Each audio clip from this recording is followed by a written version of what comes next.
आदरणीय परीक्षक, गुरुजन वर्ग आणि माझ्या मित्रमैत्रिणींनो, माझ्या भाषणाची सुरुवात मी एका प्रश्नाने करतो.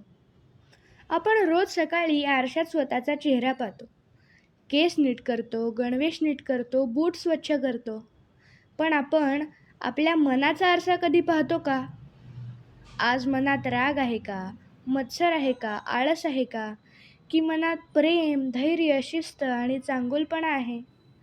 हाच प्रश्न सुमारे 350 वर्षांपूर्वी समर्थ रामदास स्वामींनी आपल्या समाजाला विचारला होता.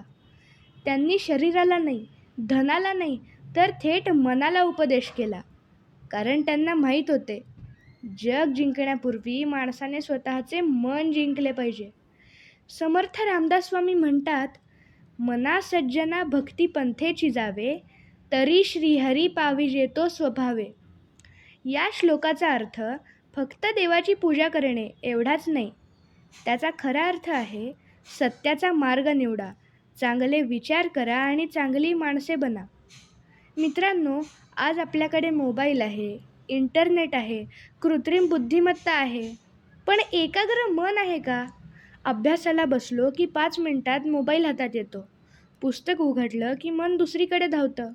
म्हणूनच कुमारांसाठी मनोबोध आज पूर्वीपेक्षा अधिक आवश्यक झाला आहे. समर्थ रामदास आपल्याला 5 गोष्टी शिकवतात. पहिली, मनावर नियंत्रण. दुसरी, वेळेचे महत्त्व. तिसरी, परिश्रम. चौथी, नम्रता. आणि 5वी, राष्ट्रप्रेम. मित्रांनो, मी तुम्हाला एक छोटासा प्रसंग सांगतो. एका गुरूंनी 2 विद्यार्थ्यांना एक एक रिकामा माठ दिला.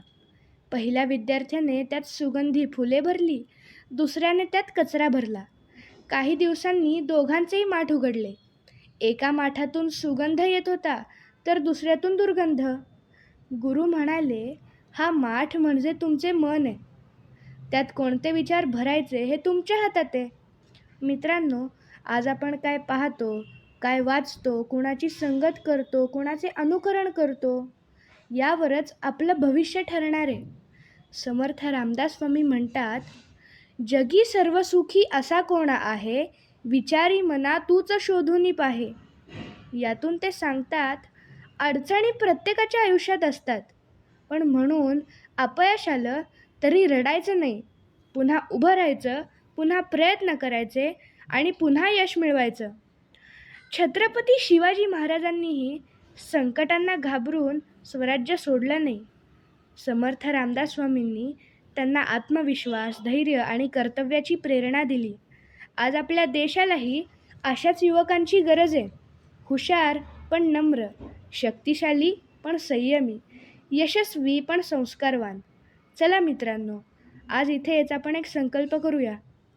मी माझ्या मनात चांगले विचार ठेवीन, आई वडिलांचा आदर करीन, गुरुजनांचा सन्मान करीन, रोज मनापासून अभ्यास करीन, मोबाईलचा योग्य वापर करीन आणि माझ्या भारत मातेचा आदर्श नागरिक बनण्याचा प्रयत्न करीन. कारण मन जिंकले तर जग जिंकले. याच प्रेरणादायी विचारांसह मी माझे मनोगत संपवतो. धन्यवाद. जय जय रघुवीर समर्थ.